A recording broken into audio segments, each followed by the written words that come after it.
അവകാശങ്ങളും സമത്വവും ശാക്തീകരണവും എല്ലാ സ്ത്രീകൾക്കും പെൺകുട്ടികൾക്കും എന്നതാണ് ഇത്തവണത്തെ അന്താരാഷ്ട്ര വനിതാ ദിനത്തിന്റെ സന്ദേശം. ലിംഗനീതിപരമായും വിവേചനം അവസാനിപ്പിക്കുന്നതിലും ലോകം മുന്നോട്ടു പോയിട്ടുണ്ട്. ഇതോടൊപ്പം ഇനിയും നേടിയെടുക്കാനുള്ള ലക്ഷ്യങ്ങൾക്ക് വേണ്ടിയുള്ള പോരാട്ടം കൂടുതൽ ശക്തിപ്പെടുത്തണമെന്ന ഓർമ്മപ്പെടുത്തൽ കൂടിയാണ് ഈ സന്ദേശം പകർന്നു നൽകുന്നത്.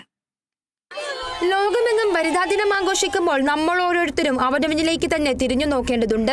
വിവിധ രംഗങ്ങളിൽ വിജയക്കൊടി പാറിച്ച വനിതാ രത്നങ്ങളുടെ പേരിൽ അഭിമാനിക്കുമ്പോഴും രാജ്യമെന്ന നിലയിൽ തുല്യതയ്ക്കും സമതയ്ക്കും വേണ്ടിയുള്ള പോരാട്ടത്തിൽ നമ്മൾ എത്രത്തോളം മുൻപോട്ട് പോയിരിക്കുന്നു എന്നതിന്റെ കണക്കുകൾ ആശ്വാസ്യകരമല്ല. 146 രാജ്യങ്ങളിൽ പഠനം നടത്തി പ്രസിദ്ധീകരിച്ചിരിക്കുന്ന 2024 ഗ്ലോബൽ ജെൻഡർ ഗ്യാപ്പ് റിപ്പോർട്ട് പ്രകാരം ലിംഗസമത്വത്തിൽ 129 സ്ഥാനത്താണ് ഇന്ത്യ.